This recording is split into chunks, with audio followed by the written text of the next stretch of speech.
Assalamu alaikum wa rahmatullahi wa barakatuh. My name is Abubakar Nanabawa, Director of the Muslim Vote Initiative, encouraging Muslims to get involved in the democratic election process in the UK. Welcome to our first show. And I must say, it's been a great start to Ramadan. Today, we're going to do a bit of a different show. I'm not going to have any guests. I just want to spend my time today talking to you about why we, as British Muslims, do not just have an obligation, but a moral duty to get involved in British politics. For far too long, we have been passengers in the journey of this country, and it's time that we become active participants in the nation that we proudly call home. Uh, for a long time, British Muslims have been here for over 50 years now.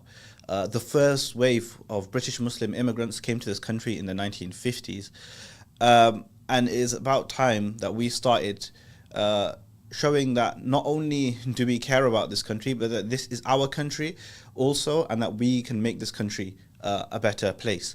The last year obviously has seen the election of the Labour Party, is also seen the rise of reform. And across Europe and America, we've seen the rise of the far right. And how do we as Muslims respond in this political environment where genocide has been normalized, the rhetoric of anti-migration has been turbocharged, where immigrants are blamed for the illnesses of society that are caused by billionaires and those who seek to extract further and further wealth from those ordinary working class people in this country. So how can we make a difference? Now, before I kind of get into how I think we can make a difference and why political participation is essential, I just want to paint a picture for you. British Muslims are one of the most deprived groups in this country, as well as being marginalized due to Islamophobia, having foreign policy decisions which further increase that narrative, lead to the further targeting of Muslim discrimination against Muslims and those who speak up against the government and our institutions who support genocidal regimes, whether they be whoever they may be. But in this case, specifically Israel. So I'm going to go through a few topics, and I'm going to discuss how they mean that we as British Muslims have to get engaged in British political discourse. There's a great organization known as the Joseph Rowntree Foundation. Now, the Joseph Rowntree Foundation do a lot of work on on poverty, on social issues, and I'd really encourage people to read their reports. However, the focus and the report that I want to focus on most currently is most recent report on poverty. According to their data, all right, two in 10 Brits live in poverty, with 3 in 10 children living in poverty, right? So these aren't small numbers. That's approximately 14 million people in this country who live in poverty. So, not only are we fighting for a society which protects us, but we want a society that protects everyone. Very recently, we saw the government last summer vote against lifting the two caps on benefits regarding around 2 children. This is a punitive measure. It would cost the government a tiny amount of money and would lift hundreds of thousands of children out of poverty. Why the government has decided against doing this, I cannot speak for them, but we can create a different politics which opposes this and supports the rights of people who have more children, and most importantly protect children from the harmful impacts of poverty and the wider societal negative impacts that they have. How do we know this? Well, because Leicester was at the heart of this movement. Leicester voted in a historic move, removed the Labour incumbent who thought he was in a safe seat in Jonathan Ashworth, and replaced him with Shocker Adam. What did Shocker Adam and the other 4 independent MPs do, these group of five, they all voted to end this two-child cap, right? So we can make a difference. Now it might take time, it might be slow, but we can speak up for the most vulnerable. We can speak up for the most poor. We just have to take action. And again, the types of those actions that we take and the range of impact may vary, but we definitely can take action. And again, look, there are different groups which have different rates of poverty. So we have a society where income distribution is vastly unfair, and we see this within our own community. We cannot be in denial about the impacts of poverty on our own community.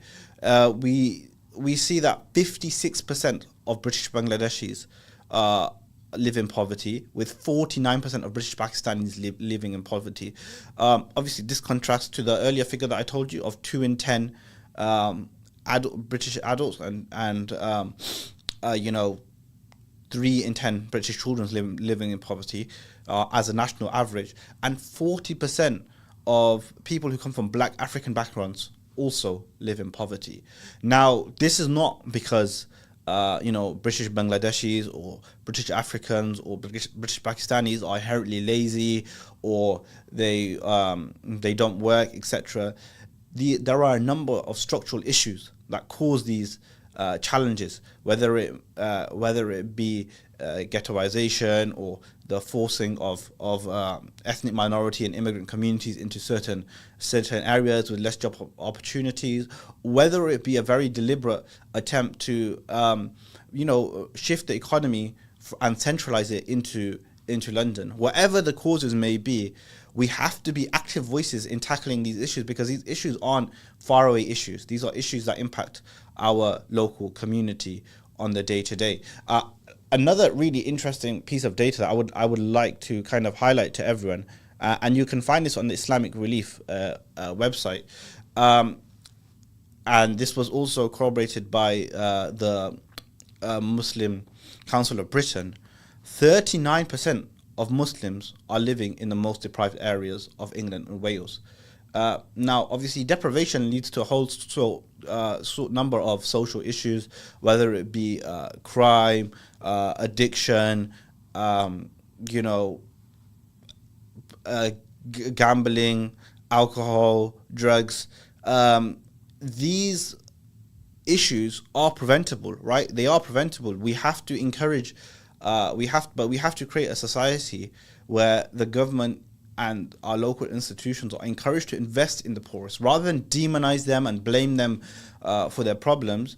We have to create a society where opportunities are given to youngsters, where those who are poorest and neediest are able to eat, and a society where the poorest and most vulnerable are taken care of. Now, how can you play your part? Well, you can play your part by educating yourself. Step number one is educating yourself, right? When I talk to a lot of British Muslims and tell them about these statistics about poverty within the Muslim community, they're often, shocked, dumbfounded, and they can't believe what they're hearing. Another interesting statistic: 54% of Muslims in the UK noted difficulty with paying their energy bills. Now, obviously, this was just in the aftermath of COVID during the first initial shock of the cost of living crisis. This statistic comes from. But it is a clear sign that we can be doing much more. With a brief reminder, as is Ramadan, and a lot of people will be giving out zakat at this time of the year. Of course, we give zakat to, whether it be India, Pakistan, Somalia, Gaza, Sudan, and to Muslim countries all across the world. But let's first and foremost reflect on how we can improve the lives of those who live around us and ensure that we give zakat at home. Whether it be to friends or family that we know are in need, or whether we give it via the National Zakat Fund, a great organization who can help distribute that zakat for you. Let's make sure that we are giving to those in need in the UK. Right, there are thousands of people who are going hungry. Just yesterday, I was watching a video by the National Zakat Fund of a young girl from African background talking about how the fact she has to skip meals on occasions because of the poverty that her family faces. They say that they're getting a new application every 3 minutes, I believe, was the last number that I saw. Right, so we have a moral obligation to make sure that our brothers and sisters in the UK, in England, where we are given our zakat, and that those of who are blessed and honored with the obligation of paying zakat, who Allah subhanahu wa ta'ala has made fortunate enough to pay for zakat, do give back to our own communities, ensure that those, our brothers and sisters around us, those that we go to the masjid with every day, who we stand in rows with every day, who we see in the streets, who we call our neighbors, do not go hungry. Just a quick reminder for anyone who wants to contribute and give our thoughts, feel free to message on 077 488 55055. That's 077 488 55055.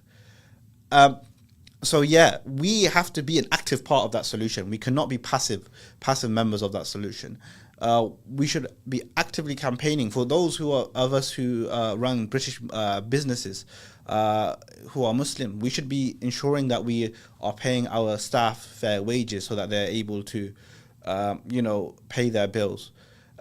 For those of us who have the opportunity to give zakat locally.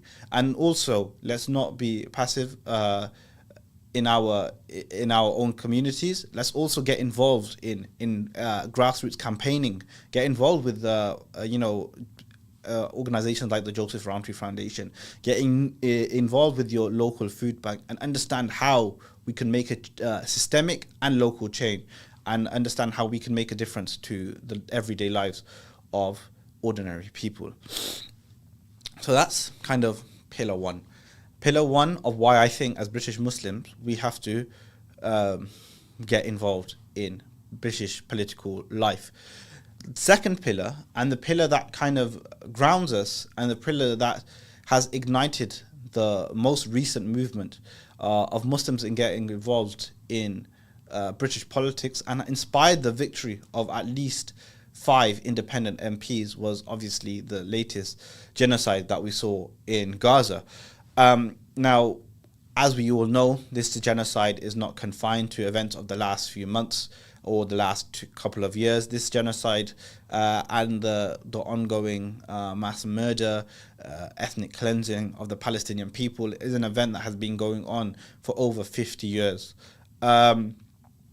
And alhamdulillah, it's been beautiful to see the British Muslims get involved, and not just British Muslims, but British Muslims build relationships with a range of other communities to get involved and make a real difference, right? Whether it be going out to marches every week in London and other localities, whether it be our brave students on campus with their allies setting up encampments and demanding that the universities divest, or whether it be holding our elected officials to account and voting in voices for justice, removing members of the what was shadow cabinet at the time. I'm sure Mr. Ashworth would have been a member of the cabinet, or coming really close to defeating Wes Streeting, who is poised to be the future leader of the Labour Party.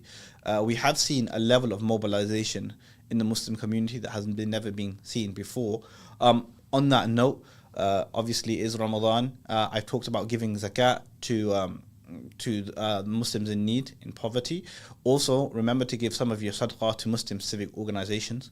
I'd like to take this opportunity to give a shout out not to Muslim Vote, where I work, but also to Cage, because of the extraordinary work that Cage do in representing and ensuring that Muslims who have been penalized by the British judicial system are given their rights, are given legal representative, and are given caseworkers to assist them in their work. So make sure that you do give some of your sadaqah to Cage this Ramadan, and other British Muslim civic organizations, or wherever they may be and whoever you may decide they are.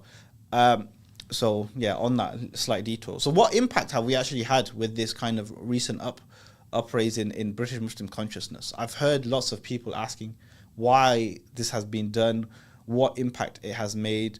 Number one, and I think really most importantly, is that for the first time ever, in the kind of propaganda war, in the war of idea, in the battle of ideas, British Muslims and Muslims generally in the West have now countered and pushed back against the Israeli narrative. For once, for the first time ever, we have shown that the Palestinians are the people on the side of justice, that the Palestinians are the people who are being oppressed, and that the Palestinians are the people who deserve to be free.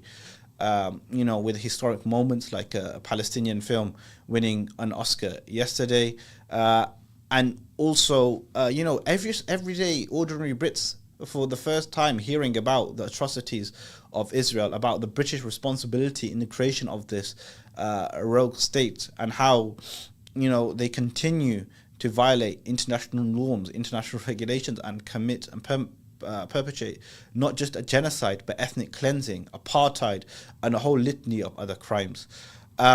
So again, this is the first step, right? You've got to win the propaganda battle. Now, have we seen immediate change in government policy? Not as many as we would like to see, but we have seen some, sizable change from what we would have had if we didn't put any pressure on the British establishment. So what change have we seen? Well, we've seen, obviously, David Lammy suspend 30 arms licenses to Israel. Again, is that enough? No, but it's a start. And every bullet and every bomb that we stop, on every little, screw that we stop being used in the destruction and the murder of the Palestinian people is welcome news. And we've seen that. We've seen huge change. Also, we've seen groups like Palestine Action successfully close down arms manufacturers, specifically targeting Elbit, which is also amazing and great news. And we've seen David Lammy and Keir Starmer also commit to upholding international law and stop their opposition to the ICC arrest warrants against Benjamin Netanyahu. Now, will they hold up to these promises in reality and arrest Benjamin Netanyahu if he comes to this country? That remains to be seen. I remain extremely skeptical of them keeping that promise. But again, we have made a substantial difference. And funnily enough, I don't know if you remember what happened a few weeks ago with David Lammy, a couple of months ago maybe, coming out and asking, and he went to Sudan. And as we know right now, Sudan is in the Brits of a brutal war with the RSF committing atrocity after atrocity against Sudanese people every day. He went to do a video there. And really, he didn't go because he cares about the people of Sudan. He went because he wanted to kind of say to those who speak up about Palestine, why do you not also speak about Sudan? Which, ignoring his intentions is a very good question, and one that we should always ask ourselves about, and remind ourselves that not only do the Palestinian people deserve to be spoken up about, but also our brothers and sisters in Sudan deserve. And I'll go into why this is really important. So then a couple of days later, Zara Sultana, the quite famous MP from Coventry South now, asked him a question in Parliament saying, okay, David Lammy, you claim to care about Sudan, then why has Britain continued to allow arms exports to the UAE, approximately worth over 700 million since 2019?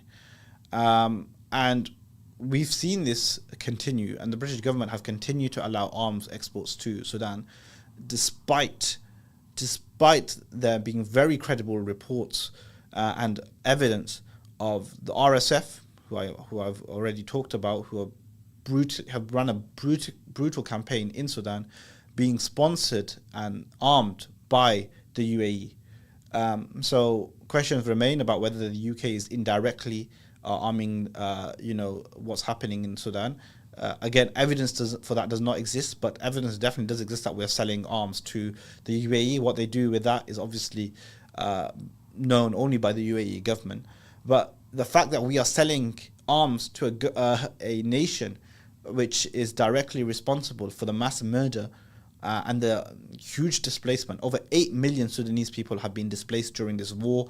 It is one of the largest humanitarian crises on planet Earth, and yet we continue to sell arms to not only to the UAE but also to Israel. We should be campaigning against this as humans. We should be campaigning against this. Whether you are Muslim, you are non-Muslim, we should be, and we can change this. We can change the narrative. We can make our society a better place to live. So this is perhaps the second, and I think this is the cornerstone pillar of why Muslims get involved in politics, right? Is perhaps one of the first things that we understand and realize as British Muslims from a very young age, that the British government has a foreign policy, whether it goes back as far as Iraq or now to what is happening in Gaza, of disregarding the life of Muslims and essentially allowing their mass murder in the aim of supporting the American empire. And obviously this has to change, and we can make change. We can make seismic change. And in the last kind of 10 minutes of my segment, inshallah, I want to really talk to you about how proof that we can make change, because often we get kind of a downer and people persuade us that change is not possible. And a lot of British Muslims unfortunately have become like this. I was doing some analysis of voter turnout patterns recently, and we can see in the most heavily Muslim areas, according to my estimation, a national turnout, Muslim turnout is approximately 10% lower than that of the national average. We've seen in some parts of Birmingham, for example, turnout of significantly under 50%. In one ward, we saw turnout of 44%. Why? Again, it's not because British Muslims are disengaged from politics. British Muslims can talk to you about politics. It is because they believe that they cannot make a difference. And the belief that you cannot make a difference is a first step that the government wants you, the first step the government takes in persuading you that you have no agency, that you cannot make a difference, and that you are powerless in them enacting their agenda. And history has shown us time and time again that is not true, and that we can make seismic and sizable difference.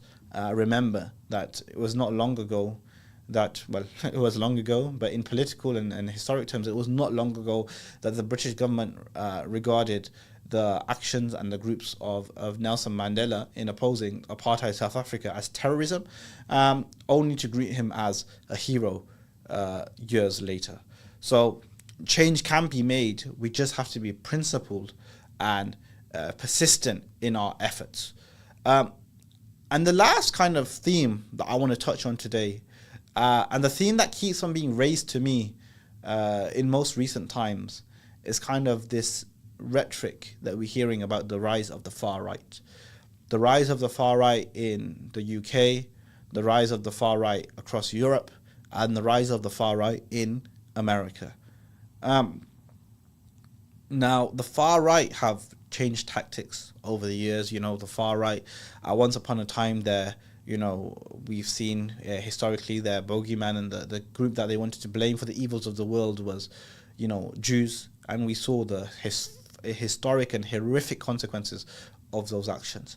And then we've seen that shift to, okay, let's blame the immigrants, and that led to racism and ugly events that we saw in the 70s and the 80s, and I'm not going to say the word, but p-word bashing, and the tax on, if you ask your parents, or if you are from born in that era, you'll have seen horrific attacks to such an extent that British Muslims had to set up protection groups just to protect themselves from those attacks. And now recently, ever since the war on terror and recent events, we've seen this kind of shift. And now they want to focus on Islam, and they want to focus their attacks on Muslims. Why? Because they think that they can cloak this and shape this in a kind of a narrative that suits them. They want to make this a battle between Muslims and the West, and values, etc. And just a reminder again that we are equally as part of this country as them. And I don't say this in kind of a beggy way that I want the far right to come to me and accept me as English. That is not my intent, but it's just a reminder that we play as big a role and as an important role in shaping the future of this country as they do. But we've seen this rise in the far right. And the question is, why is that, right? Are Brits inherently racist? Do they just hate immigrants? Do they hate Islam? Or is there a deeper cause behind it? And I have talked to many people about this, and I would like to reiterate my opinion that I actually do not believe that the people of England, the people of the UK, are bad people, or racist people, or hateful people. In fact, I love living in this country, and I'm sure many of you do, right? This country has given us a lot of opportunities. We've had access to top quality, amazing education, world-class education. And it's provided us with ability to speak out against atrocities. Now, obviously, there have been persecutions, but it has given us, the opportunity to be active participants in the society that we are in.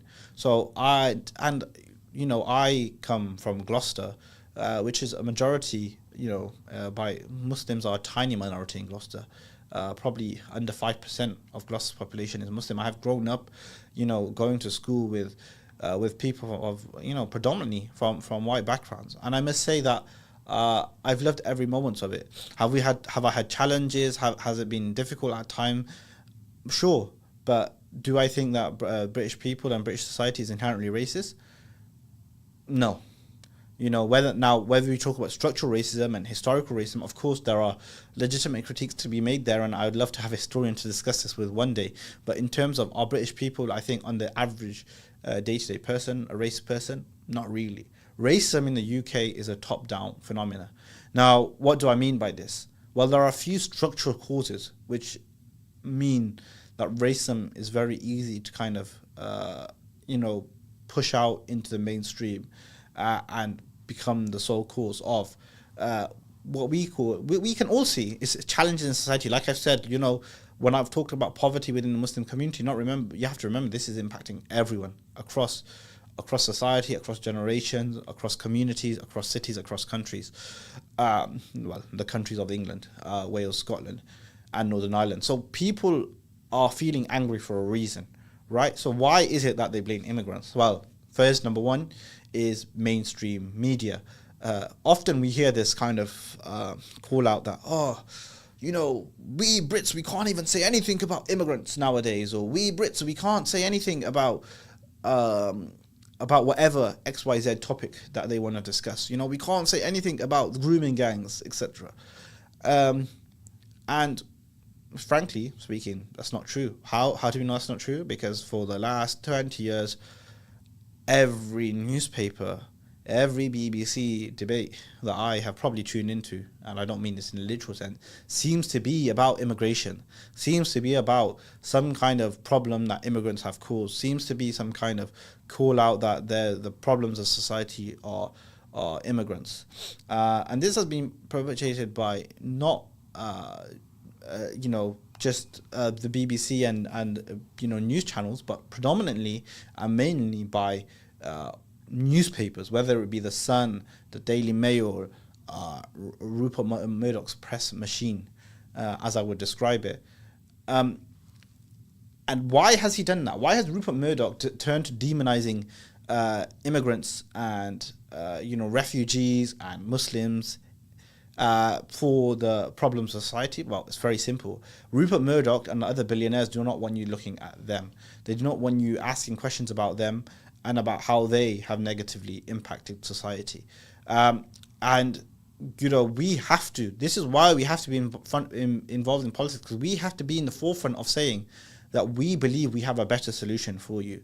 We believe that there is a better way for you to organize, that we believe that there is a better way to organize society, and that you do not have to be living these struggles that you are living, right? Whether it's the fact that people from Gen Z backgrounds like myself find it incredibly difficult to afford homes, right? Or whether it's the fact that increasing number of people in professional backgrounds, whether it be nurses and teachers, have to use food banks, or the fact that our country's economy is being sucked more and more out of small communities into small pockets of London.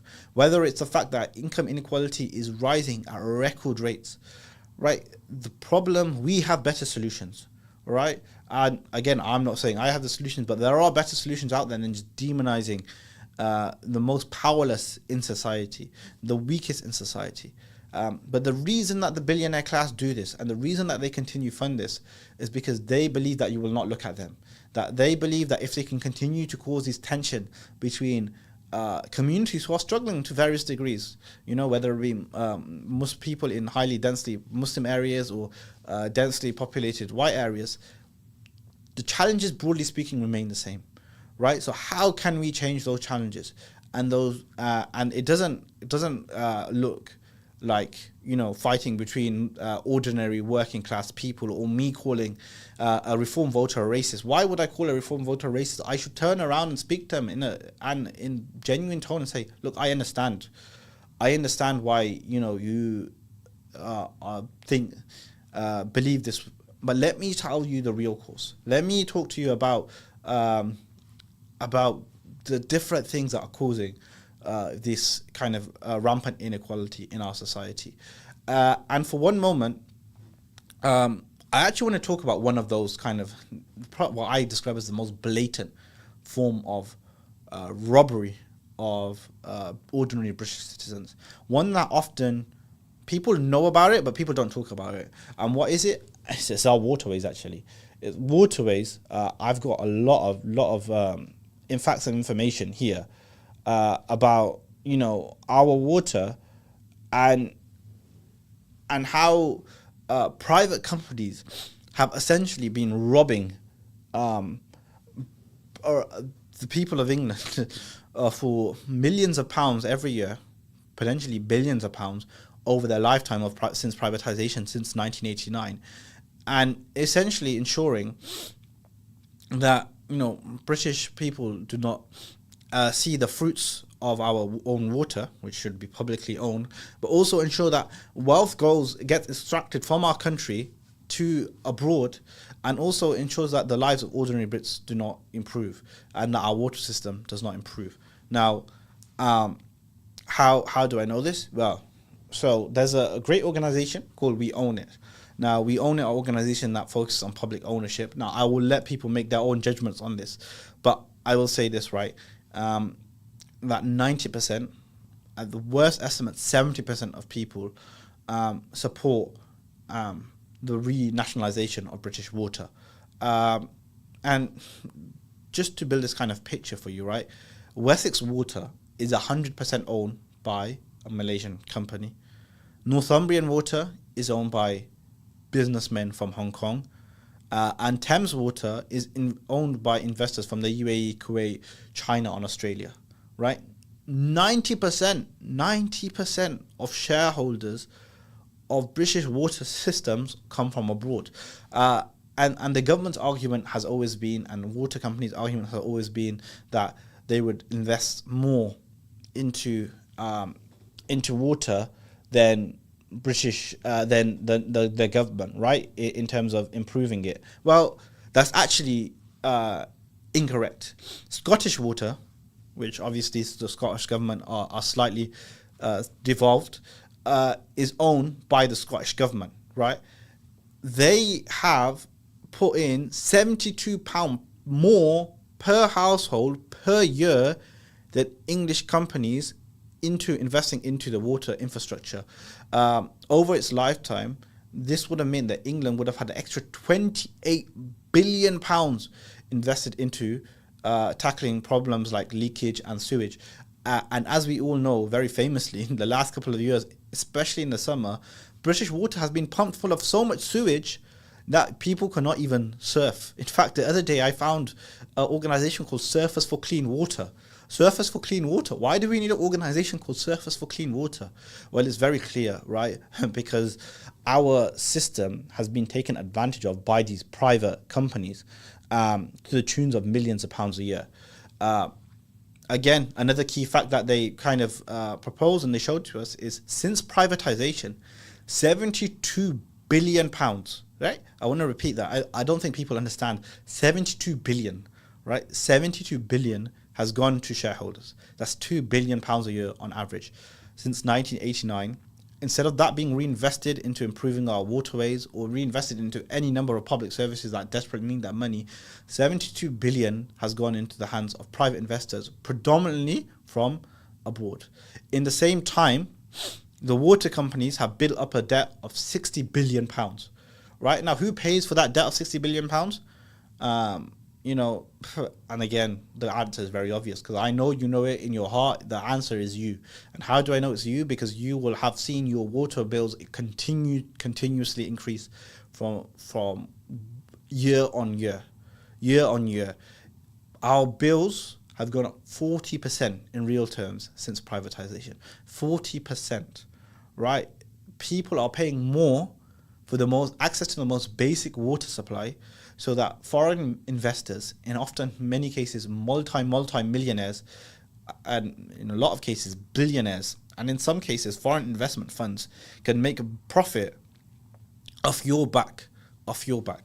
The environmental agency, the EPA, Protection Agency, says by 2050, some rivers will have 50 to 80% less water than we have now. So water is clearly a precious resource in this country. I know it rains a lot, so we often don't think of it like that, but it is a very precious resource. And the question is, how can we make it even better? Every day, the water companies discharge raw sewage into our rivers and seas more than 1,000 times on average, right? That's absolutely insane and absolutely disgusting. Only 14% of English rivers are considered to have good ecological status.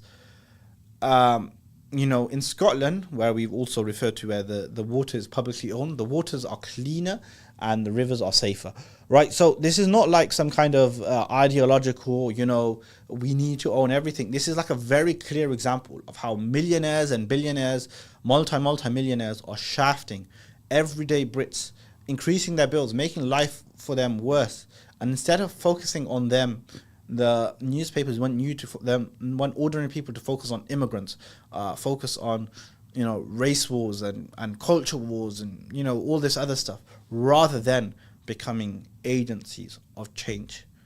And that's my message for you today. I have about 5 minutes left, so I'm going to end with a bit of a epilogue, a bit of a message to British Muslims all around the country, asking this, right? And that we are here and we are here to stay, right? We are not, most of us, I don't know how many of us, but most of us, a lot of younger British Muslims are really only British. Their connection to back home is tenuous at best, or what people would describe as back home.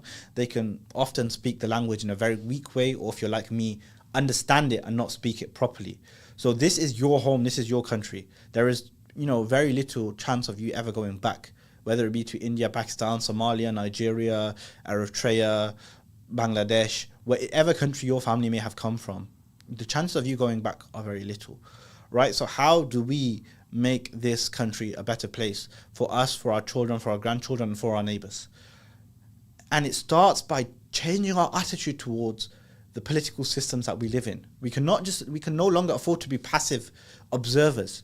We can no longer expect that others will come and fix our problems. We can no longer just go and expect to vote for one party and expect that that one party will solve all our problems. Now, people may express, skepticism at the power of electoral politics. And okay, if you don't think electoral politics is a means for change, and, you know, it is one means, but I agree, majority of change is made outside of Parliament when people force them to make change and take action. What else can you do? Go and join your local trade union, right? Go and join and be a member of your local grassroots organizing community, which organizes against knife crime, provides support for single mothers, food banks, whatever it may be. Go and make a difference at a local level. But don't just make a difference and do sticking class work and just say, okay, I'm going to do charity and give more charity. No, remember that if we want to create long-term systemic change, then we have to be voices that Parliament hears, right? That the agencies of change here. So let's get involved at a local level, but also let's argue for systemic change. Let's change the narrative. We've done it with Palestine. The people of the UK are, broadly speaking, very sympathetic with Palestine. Gen Z as a generation have become extremely sympathetic with Palestine. Why? Because we have changed the narrative. And you can change the narrative too. I truly believe that, right? So get involved. Come forward. Don't be a passenger in the journey of somebody else's message. Become the passenger of your own journey. Become the driver of your own journey, rather, right? Drive your own political message home. Whatever it may be, whether you think the free market is a solution, whether you believe that more government spending is a solution, become the agents of that message, right? Fight for a better future. Invest for a better future. And spend your money on building up local civic organizations that can create that change, but do not become beholden. The right wing think that the extreme right, the far right think that we will cower and fear and go into fear as they push this narrative of division and hatred. I want us to prevent an alternative narrative, a narrative of hope and betterment, one where we say that it's equally possible that the government stops bombing ordinary people and provides safe haven for refugees, as well as providing proper support for the most vulnerable and needy in our society, where that we can decrease homelessness at the same time as building prosperity, where we argue that we need to build more houses, whether that comes from the public or the private sector, build houses to fill the huge shortage of housing that we have, where we argue for planning reform and increased government increased government spending on long-term infrastructure. This is the agency that British Muslims need to demonstrate. Why? Because this is our country, this is our future, and this is a country which has international importance, right? It might be dwindling international importance, but it has significant international importance.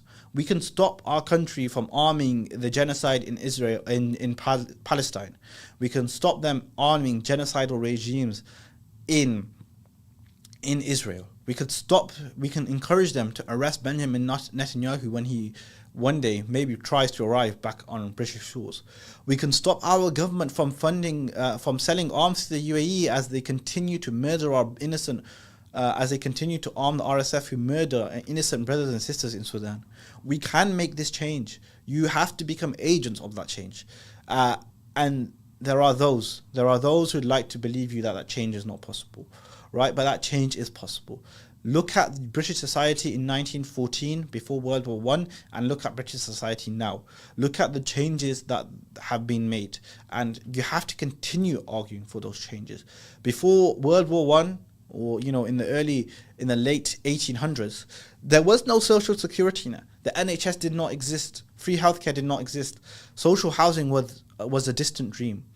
But the work of trade union movements and the sacrifice of so many people, whether it be via rent strikes, etc., created a society in which the government had no option but to create a national health service, to create socialized housing, to create a society where every single person could live dignified lives.